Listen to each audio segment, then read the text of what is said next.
Olá, pessoal! Estamos mais uma vez no Fractal Revisa.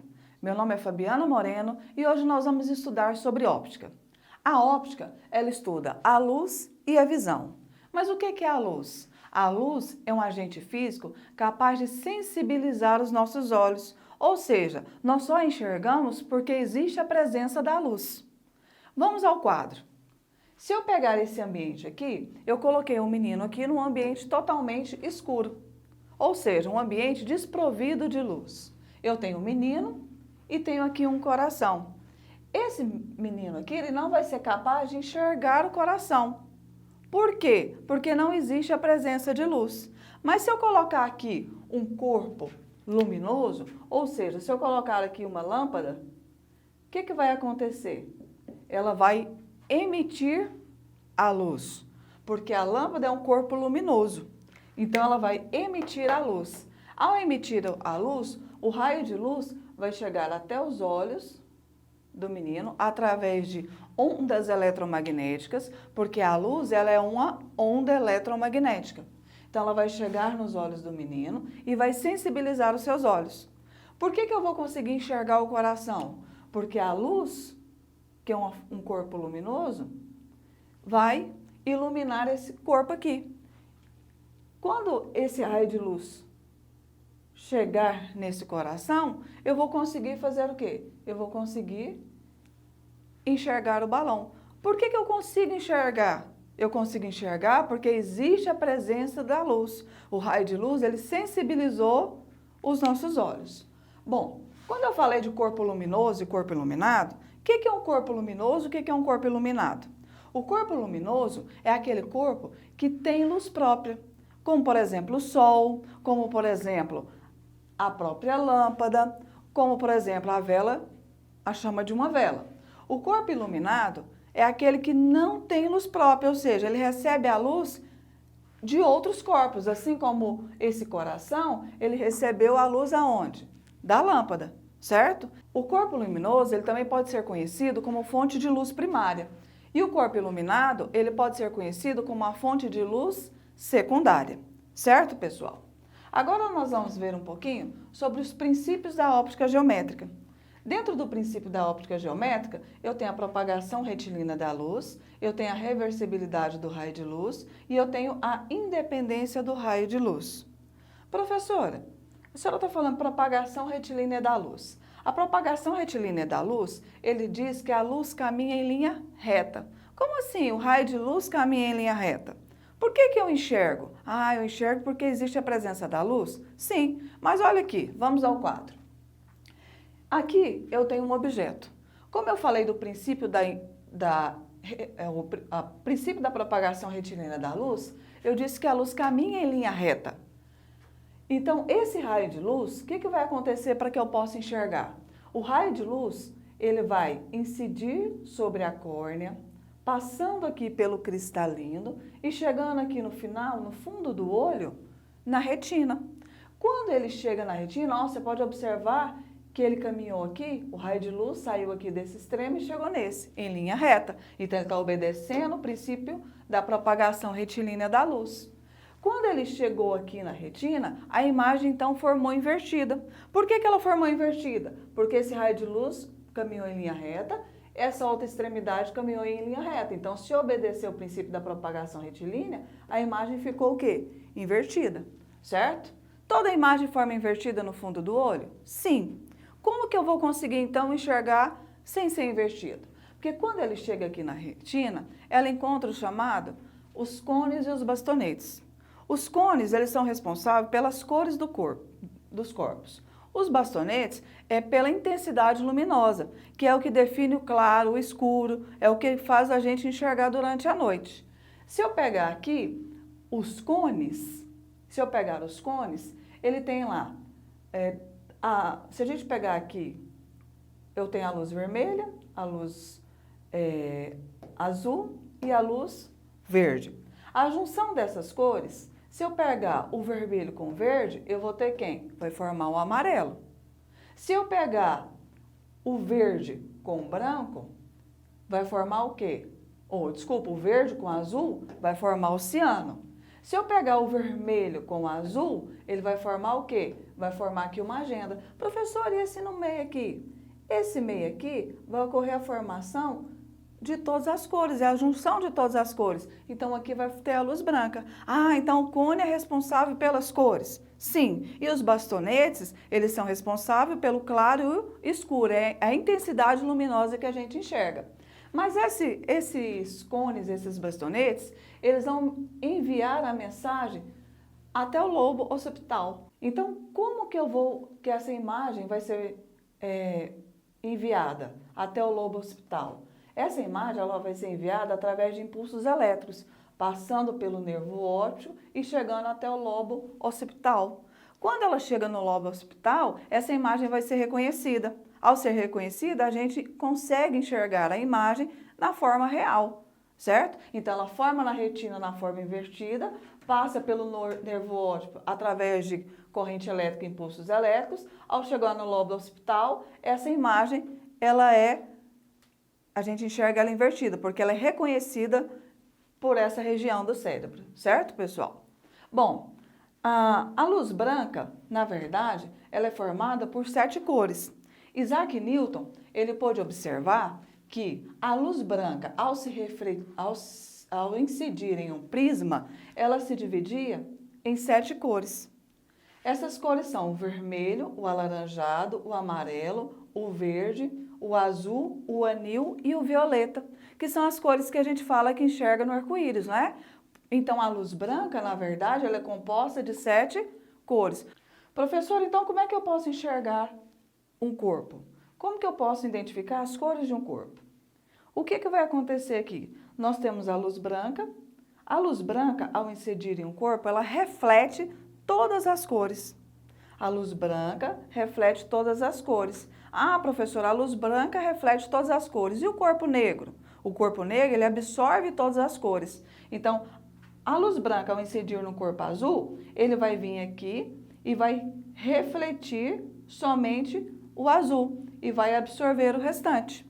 Se eu pegar aqui a luz vermelha e incidir no corpo azul, o que vai acontecer? Eu vou enxergar o azul? Não, eu não vou enxergar o azul, porque vai absorver isso aqui.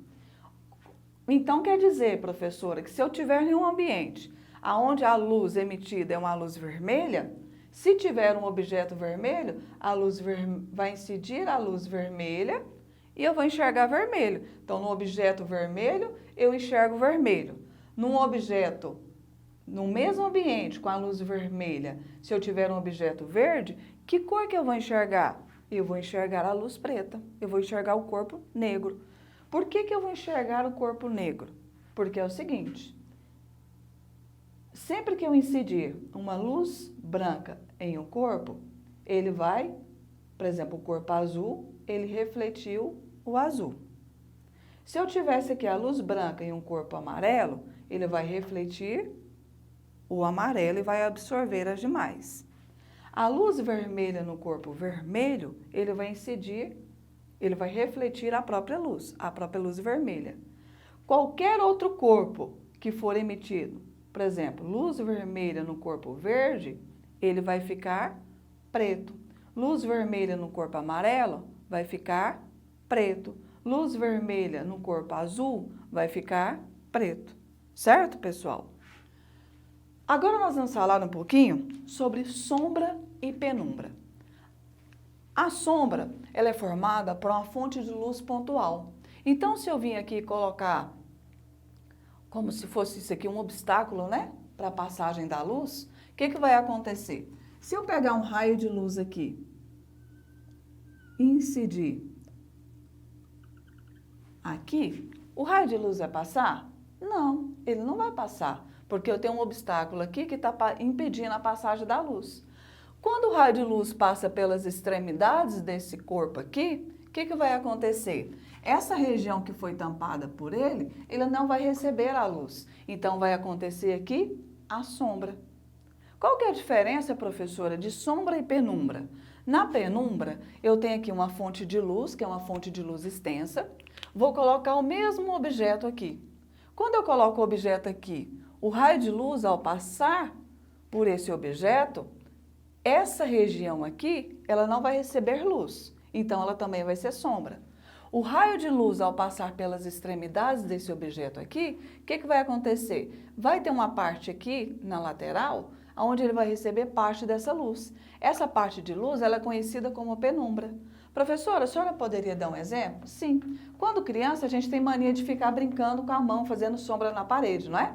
Quando a gente aproxima a mão da parede, que projeta uma sombra perfeita da mão. Ah, então está impedindo a passagem do raio de luz.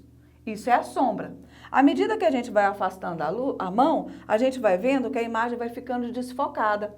Essa parte desfocada é a penumbra. Então, a sombra não ocorre a passagem da luz. A penumbra vai ocorrer a passagem parcial dessa luz. Professora, a senhora falou aqui sobre a propagação da retilínea da luz, que é a luz caminha em linha reta. O que é esse princípio da reversibilidade do raio de luz? O princípio da reversibilidade de luz, o caminho do raio de luz de ida é o mesmo de volta. Então, se você está vendo, mora num prédio, está vendo a pessoa lá na sacada do prédio, a pessoa também está te vendo. Quando você está no banco do passageiro de um carro, o que você consegue observar no retrovisor, você consegue ver a imagem no retrovisor da parte da frente do motorista, é o mesmo que o motorista consegue ver você pelo retrovisor. Então, o caminho do raio de luz de ida é o mesmo de volta. O que você consegue ver, a outra pessoa também vai o quê? Se tiver, vai conseguir ver. O caminho de ida é o mesmo de volta. O princípio da independência do raio de luz. Dois raios de luz, ao se cruzarem, após eles se cruzarem, o caminho continua o mesmo. Ele não vai interferir no caminho que esse raio de luz faz. Então, é o princípio da independência do raio de luz. Professora, o que é essa sombra aqui, penumbra que a senhora desenhou? O que aconteceu aqui? Então, aqui houve a gente obedeceu o primeiro princípio da propagação retilínea da luz. Então, aqui eu tenho um exemplo aqui, ó, de um prédio. Esse prédio aqui, ao incidir o raio de luz sobre ele, ele vai projetar uma sombra. E eu tenho aqui um corpo menor, né? Vamos falar aqui uma haste qualquer. Então, eu vou ter um corpo menor, que eu chamei aqui Hzão, corpo maior, Hzinho, corpo menor. O Hzão, ele vai projetar uma sombra, conhecida como sombrão, né? Uma sombra maior. E o Hzinho, ele vai vir aqui e vai projetar uma sombra, né? Ele vai projetar uma sombrinha aqui, ó, nessa região. Uma sombra aqui, que vai ser uma sombra, obviamente, menor. Para a gente calcular a altura de um corpo ou o tamanho da sombra de um corpo, a gente vai usar a formulazinha. Hzão sobre Hzinho, sombrão sobre sombrinha. O Hzão é a altura do corpo maior, o Hzinho é a altura do corpo menor. Sombrão é a sombra do corpo maior, sombrinha, que a gente fala o S aqui, é a sombra do corpo menor. A câmara escura é o mesmo funcionamento do olho humano. A câmara escura, eu tenho um objeto, eu vou obedecer o princípio da propagação retilínea da luz. O raio de luz ela vai incidir aqui no fundo da câmara escura, formando o quê? Formando a imagem. Essa imagem, como no olho, ela vai formar o quê? Invertida. Isso aqui eu tenho o objeto, que é o tamanho do objeto. Aqui eu tenho a imagem. Esse D seria a distância do objeto até o orifício, onde o raio de luz incide aqui, né? E entra na câmara escura. E o C seria o tamanho ou o comprimento da câmara escura. A fórmula que relaciona para a gente calcular um desses elementos aqui, ela é O sobre I, que é igual a D sobre C. O O é o tamanho do objeto, o I é o tamanho da imagem, o D é a distância do objeto até o orifício e o I é o tamanho da câmara escura, certo? Bom, pessoal, agora nós vamos falar sobre alguns dos fenômenos ópticos, tá? Agora nós vamos ver aqui a reflexão, a refração e a absorção. Se nós observarmos o desenho aqui, nós temos o quê? 3 raios. Esse primeiro raio, você pode observar que ele incidiu na janela aqui, não é? E não passou para o outro lado. O segundo raio, ele incidiu sobre a janela aqui e passou para o outro meio. O terceiro raio, ele incidiu sobre a janela e voltou. Então, houve a reflexão. Então, o que é a reflexão? O raio de luz, ele incide na superfície e volta para o mesmo meio. A refração, o raio de luz, ele incide na superfície de um meio e passa para o outro meio. A absorção, esse raio de luz incide sobre a superfície e não passa para outro meio. Quando esse raio de luz incidiu sobre essa janela aqui, o que vai acontecer? Ele vai ser absorvido e vai ser transformado em calor, certo?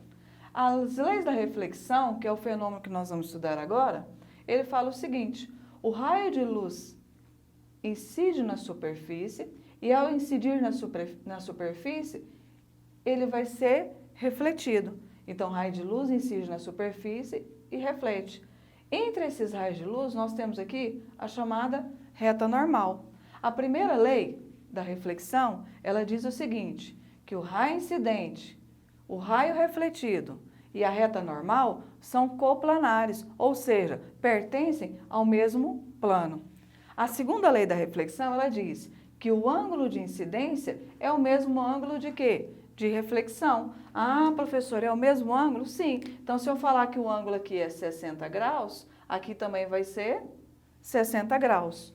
O raio incidente, o raio de reflexão com a reta normal, eles sempre vão formar aqui um ângulo de 90 graus. Então, se aqui é 60 graus, quanto que vai valer esse lado aqui? Ah, para dar 90 vai faltar 30 graus.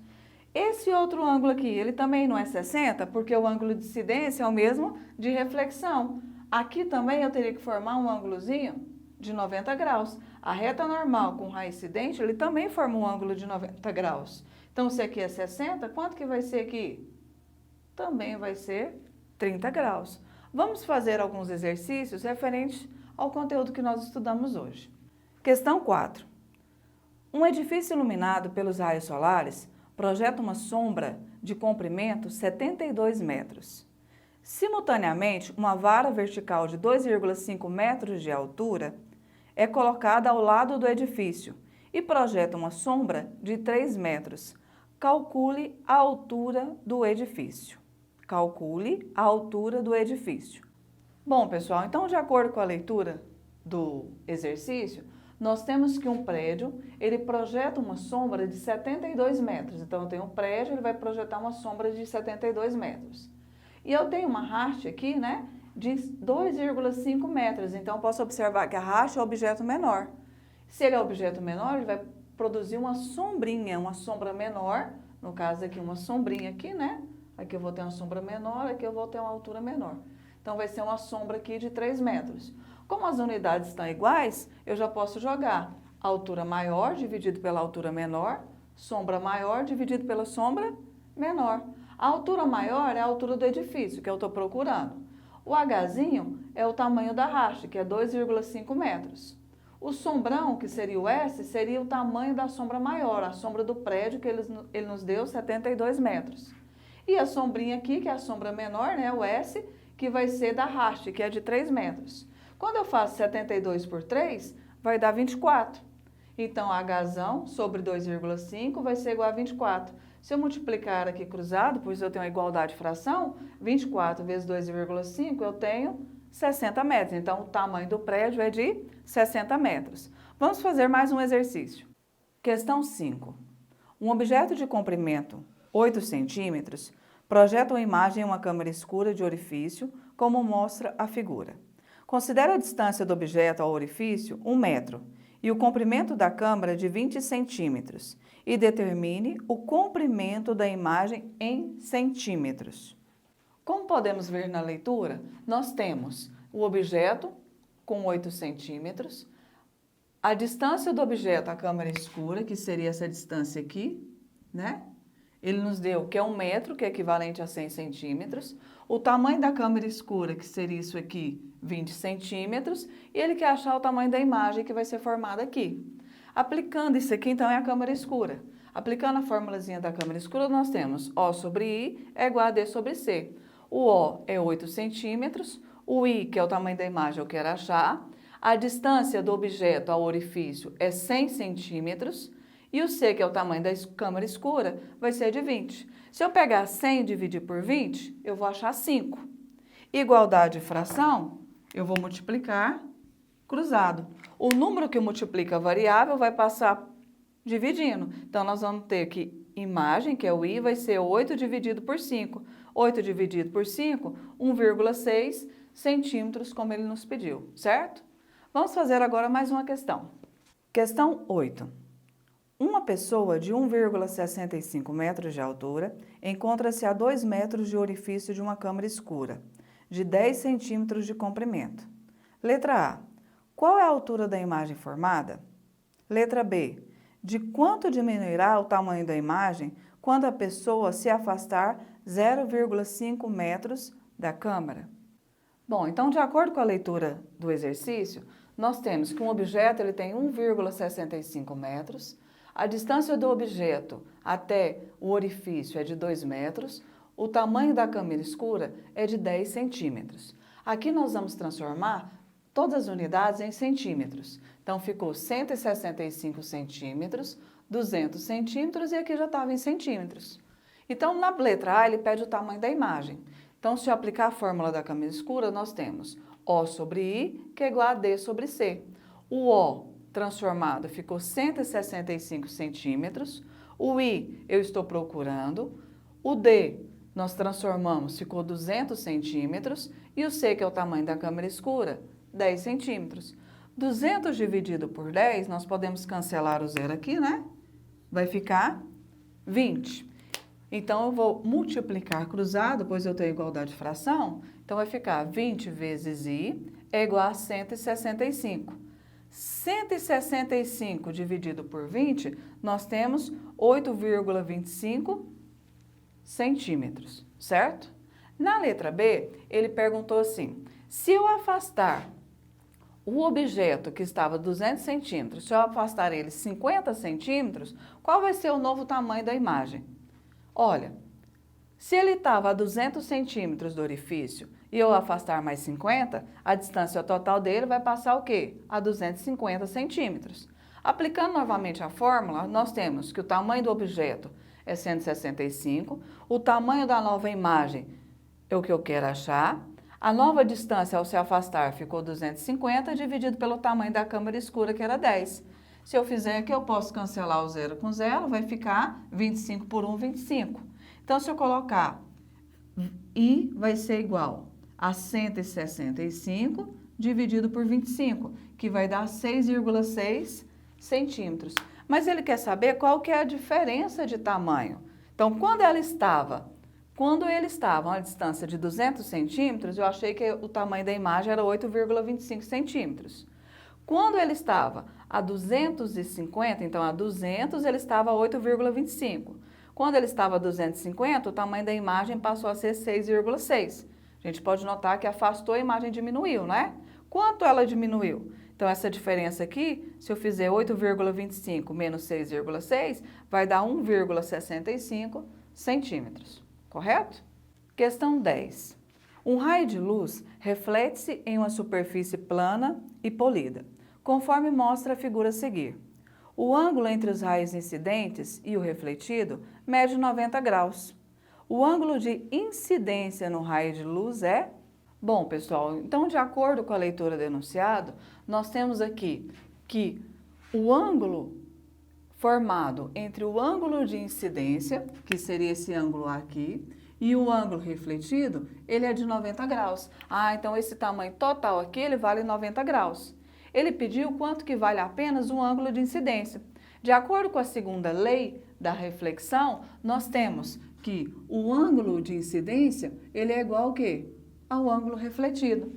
Se ele é igual, quer dizer que se o total vale 90, significa que esse lado aqui vai valer 45. O outro lado aqui vai valer também 45. Ou seja, nós temos que o ângulo de incidência aqui vale 45 graus. Bom, pessoal, essa foi a nossa aula sobre óptica. Até a próxima.